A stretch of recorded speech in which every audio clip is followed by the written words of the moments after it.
The crew before you were being sent by a capital watch media and television and the newspaper. The CEO is His Excellency Ambassador Aminu Mejindadi. Having watched what that goes on some nights ago, they were pleased and also amazed. And they said okay. And Nigerians were calling him on phone, asking him, you have a father like this, he didn't ask us to go with you to be there. For the first time in the history of Nigeria, for a king to host a Moliza wedding and marriage, 5 of them from one house. This has never happened in the history of Nigeria, according to him.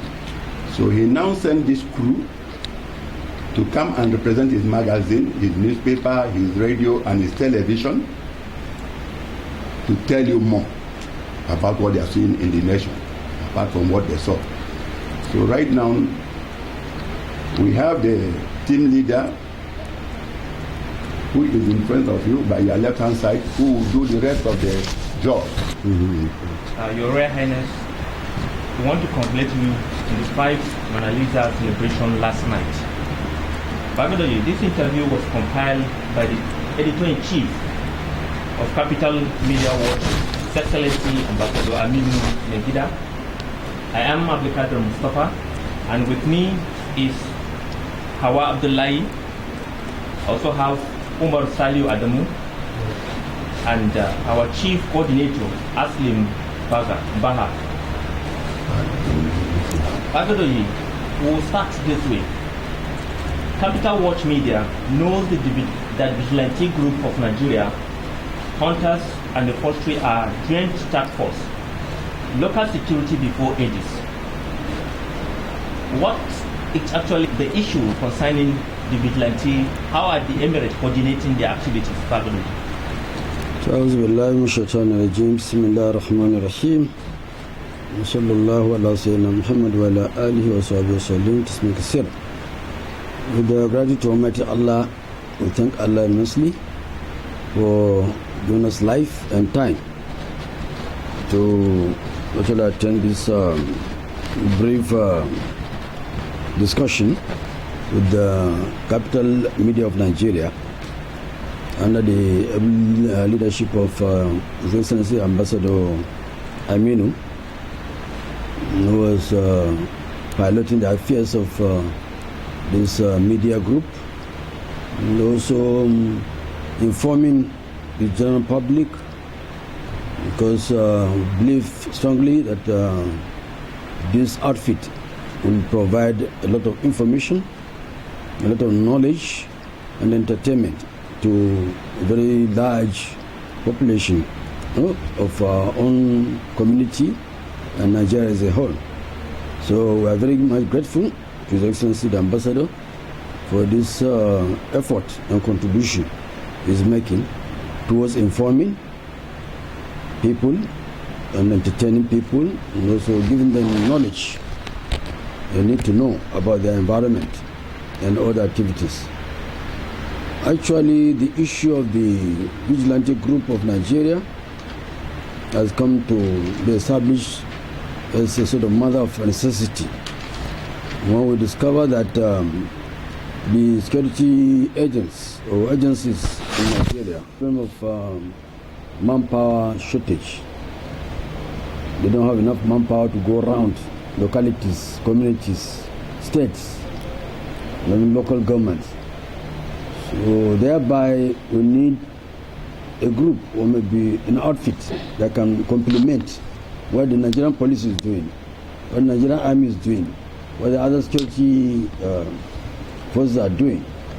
So this vigilante group was established with the objective of complementing and assisting the already existed structured, constitutionally established outfits and security outfits. So at this local level, we organize them, we marshal them, and then bring them to actually act as security agents by providing quick information and also addressing immediate happenings of insecurities within the localities in conjunction with the police. So they work hand in hand with the police. Whenever they make any arrest or any sort of observe any insecurity problems, they quickly report to the police, and then police will carry on from there. Those ones that they can solve immediately or they can discharge immediately, they discharge. This one they have to go to court. The police will now prepare court procedures for any criminal oriented sort of elements within our communities. So the vigilantes will work hand in hand with the police, thereby complementing the police efforts to addressing the shortfall the police have in the manpower, because especially in our local environment, the vigilantes, they speak the same language with the people. They have that natural cultural behavior and custom and tradition of our people, so they know better how our people behave and how they can easily get checkmated. So that is why the vigilante is working. What are the movements doing to improve our local security outfits in the country? Yes, this is part of what the kings, emirs, obis are doing. Having established local outfits or the vigilante groups. Like in different parts of this country, they have their names differently. Here we call them Mbanga, other people call them what again? Amoteku, other people call them what? So so all these are the outfits that are established and are being properly guided and guarded by the traditional leaders in the respective communities.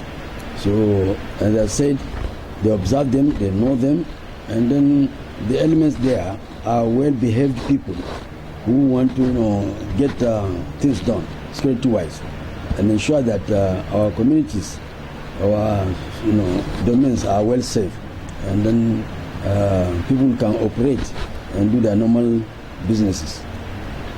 Your Highness, sir, what is the presidency waiting to include in the 3 nation agencies in the system to assist them in payment of salaries, allowance, and welfare? The presidency, the normal thing is that the agencies that are outfits that are being established, either they call them non-governmental organizations, they are NGOs, first and foremost. So they have to register with CSC, and then if it comes to security, they now have to go to the National Assembly, present their guidelines, their operational guidelines, so they don't interfere or they don't come and take over the duties of already existed constitutionally approved security outfits like the police, like the army, the air force, the navy, and other things, customs and what have you. So these NGOs, they're supposed to go present their position, their structure, their function and operational requirements to the National Assembly. Then the National Assembly now will now go through it and then see the necessity, the need to establish such outfits, and they will now pass it to the presidency. So it's now, if they are well accepted by the National Assembly, then the president will endorse it, and then they will now become, government sort of parastatal, they call it paramilitary, what. So they will now assist the police in whatever operation they are doing. But anything they want to do, they have to do it in conjunction with the Nigerian police. Okay, so they don't have their own, constitutional outfit to arrest people, charge people to court, prosecute or whatever. It's only police that can do that. So definitely, that work with the police, and then the presidency can now consider bring them as a part of extra curricula or extra sort of security outfits that can cater for certain elements of insecurity. Okay, so for the president to just accept them, now give them salaries and it will be too much, and then it will be conflicting. There already existed security outfits that the government already is paying for, and even to equip them. We believe strongly that any security outfit that comes now to assist the police should not be equipped as police, should not be equipped as army, but they should get certain equipments to protect themselves first, and then also carry out other criminally oriented operations. Okay, so we believe strongly that the state governments are doing their best, utmost best, to supply certain logistics, equipments, and what have you, to assist these outfits to carry out their jobs effectively and efficiently. Yes. Your Highness, despite the good picture of the roles of this task force, including the embargoes, the latches kind of giving us, it's on record that this task force, whenever they do a good work, the conventional security agents do take the glory. What is the monarch doing in order to put a stop to it? No, yeah. It's one thing or the other. Somebody had to do something. The other person had to take the glory. Okay? It's just like, whatever I do now, if it is well done, I will not say it's me that do. I will say it's the government of the United States. So the government will take the glory. Okay? So it's the authority that actually will take the glory. What we call the constitutionally established and recognized outfit that will take the glory, but we know who are doing the job. Important thing, because even if the monkey works in Bible church, the prime objective is to see that we have security, we have peace and security, which everybody will enjoy. So coming to fly our egos or our fly, that we are the one who did no, that was there. The most important thing is to have security and peace. Okay, peace and security. But still on the security matters. Some years ago, you were crowned as a royal peace promoter in the country and beyond. How far have you gone in putting other monarchs into emulating you? No. We don't. Each monarch, each king, each leader, each traditional leader knows where is there, what God put in there, and then they are doing their utmost best. Respecting to their own domains. What is happening in the east is different from what is happening in the west. It's different from what is happening in the north, and then what is happening in the south. So each of us is trying to see how we can maintain peace in our domain. Okay? So by the time we do one thing, others who are somewhere, they hear and they see, automatically they follow. We don't have to tell them to follow. No. We don't come and say emulate. No. A leader, a traditional leader, will see what is happening. Another domain. So if such happens in his own domain, we will learn. We want to see, okay, what had happened in Bida. Let me see if I can apply that that procedure or that action to solve my own situation. And that's why we always check around.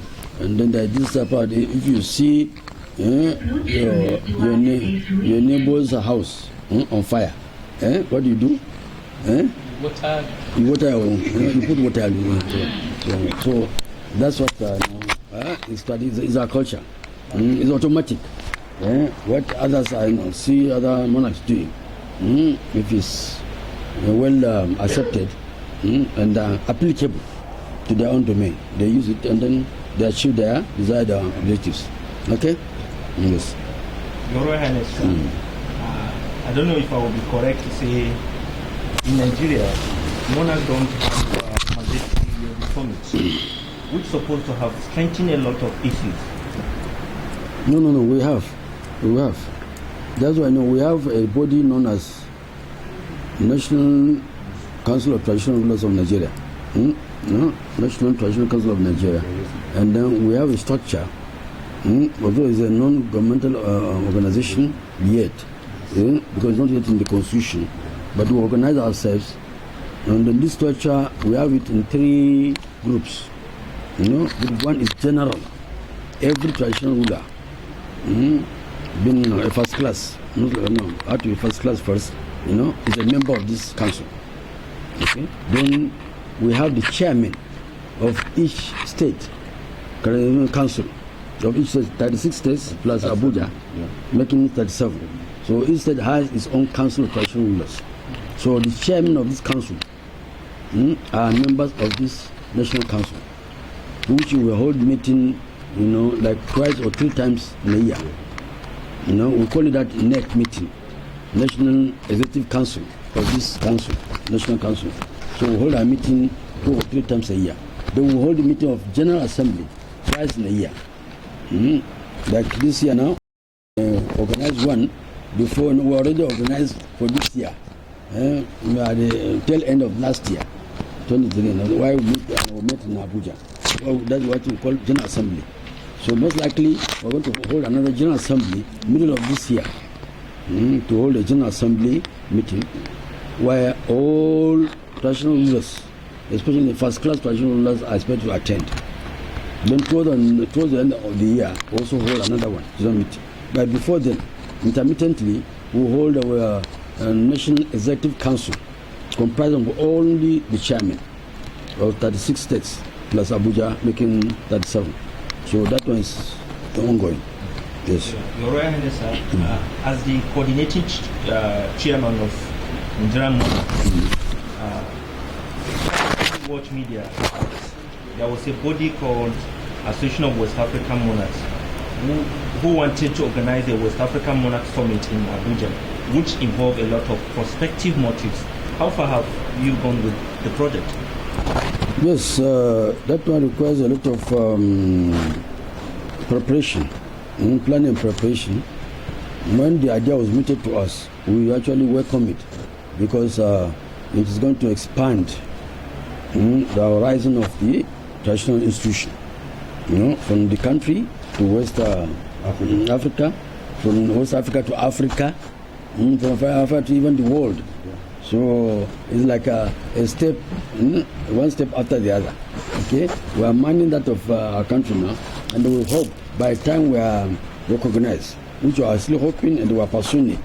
Our memos are going to National Assembly to recognize this institution in the Nigerian Constitution, so that at least to have a role to play, advisory role. Not any executive role, advisory role to the governments at all levels, local government, state government, and then at the federal government. So by the time that one once come to be, we will now coordinate and link up with our other sub-regional monarchs, West Africa, South Africa, Central Africa, East Africa. So by the time we get all these regional bodies together, we now have what we call African Monarch Summit. So by that time we can even expand to World Monarch Summit, whereby we'll be conducting that one in the United Nations. For any time we hear that the United Nations is meeting, doing their own meeting, we'll now go there and they present our stand. Okay, so that is our ambition. That is our what they call aims and our objectives. Okay. Yes. Your Highness, sir. Capital Watch Media heard that you are a hardworking monarch, truthful and divine. So, but why are the masses suffering on the transit road called Bidaminari? That is. It's not only Bidaminari that is suffering. This road network or road projects is a part of the infrastructures that the governments are trying to do to help people. And Bida one is not exceptional. That road has been there for the past years in that condition. Sometimes they will rehabilitate it, it will go bad again. And then now we are hoping that it will be dualized, dual carriage way that we are hoping So at least the weight, because the frequency, the number of vehicles flying these roads, are very, very enormous. So one lane, this type of one lane thing is not sufficient now. Before, you can stand, but no. That's why anytime they repair it, it goes bad again. Anytime it's repaired, it goes bad. So, but we are hoping that even the intervention, if you know, of recent, the federal government has given some intervention through NNPC and the FIS. So that money is already been released, already been made available. So we are hoping very soon that the project on this dualization of B dam in the road will take immediate effect. Okay? Yes. Amen to that. Your Highness, sir, this question, why do the monarchs allow the politicians to put on their legally turban as chief traditionally, and they are using it as a political photo poster? Can you please put a stop to that and just let them use a normal guidance? No, we warned them. But as far as I'm concerned, I already warned my politicians that I don't want to see any of my picture with any aspirant, either governor or member of House of Assembly or National Assembly. I don't want to see my picture being shown jointly with any politician. But politicians are allowed to go and display their own photos, their own posters, but not conniving or maybe driving the monarchs to go. No. It's not proper. It's very, very improper. And I really want them, because sometimes, people behave, but they don't know the implication of their behavior. And that's why we, as community leaders, traditional leaders, we are there to guide our people, guide them through whatever they are doing. And the one that is wrong, we let them know. This approach is not correct. Why? Because we, in our position, we are father to all. So if all politicians are not putting up, one is putting and one is not putting, people will not take this, maybe that's our candidate. No, we want to avoid that one. Everybody is our candidate. We only pray Almighty Allah to give us the best out of them, so that at least they'll be able to carry on their duties accordingly. These politicians are also putting their legality as a chief and do politics. What do you advise them to do? Just stop it totally. No, the tattoo we give to politicians are not executive tattoos. They're just what you call ceremonial tattoos. You don't expect me now to go and enter into any party and start campaigning. No, I can't campaign. But if I give you a tattoo for my own domain, you can go there, but don't use my tattoo to go and say you must be voted for. No. That I give you according to what you have done for the community, and we appreciate. So you are not a traditional ruler, but you are a traditional title holder. You see, I'm a traditional ruler. I cannot go and do politics. But you are a traditional title holder. You can participate in politics. Still talking politics. Election just 3 months away. What are efforts for the aspirants to ensure free, fair election? Yes, our own advice always, let them do it according to the rules. Okay? There are rules in this game. Go and campaign. Tell people what you can do. Tell people what they need and how you can achieve their needs. Okay? Let the people know. And don't stop condemning one another. Don't condemn each other. Because this type of attitude of trying to condemn one candidate so that you can get votes it doesn't show discipline. It doesn't show that, because every individual has a fault. Every human being has one fault or the other. So, but what you are aiming at getting is a position of leadership. How you want to get it, and when you get it, what are you going to do? Do you have the capacity and the integrity to do it? You go and do it. But don't go there and start condemning, because you can see some politicians or some, spending hours condemning the other side, rather than telling people what they can do, what they are aspiring to get. We want good hospitals, we want good roads, we want good schools, we want amenity that can enhance standard of living of people. That's what we want, and that's what politicians should aim at. So the moment they are being voted in and they come to that seat, the next thing they will do is to check all these areas. Our roads okay, our hospitals okay, our schools okay. So by that time they will sit and then do. But if they engage condemning each other as to school, they say they are the best. So by telling yourself they are the best all the time, you are not going to do anything. You end up doing nothing. You are already praising yourself. So you are blind with that ego of self-esteem, self-achievement. So what you need to do, people will not do it, then the years will just be passing. But if you go with that intention, you continue emphasizing, I will improve our road condition, I will improve our railway lines, I will do our hospitals.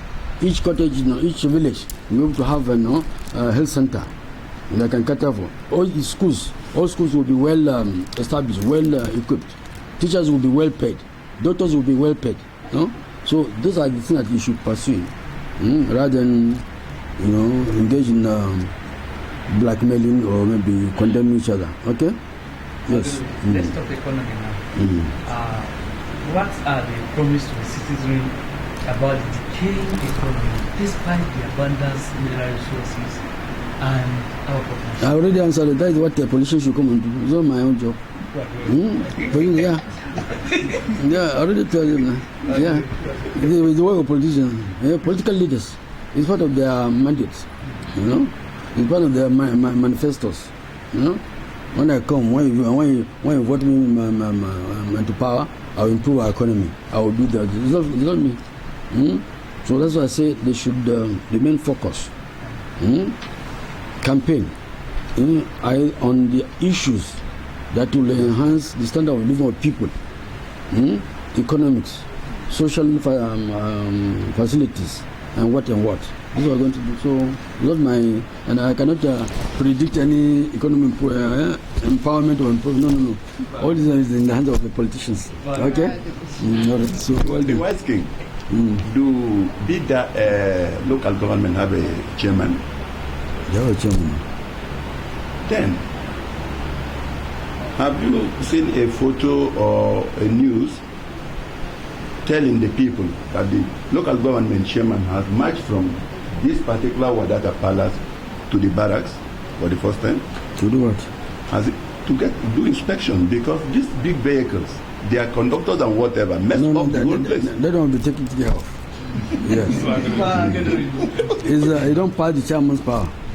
It's the federal government power, and then they are trying to see, in short, there's a project going on that will do a bypass, because even in our meetings, we made it known to authority that places like Bida, Agaye, Lapai, Mokwa, all these major towns now, they are becoming too flooded with the vehicles, heavy vehicles. So we need a bypass.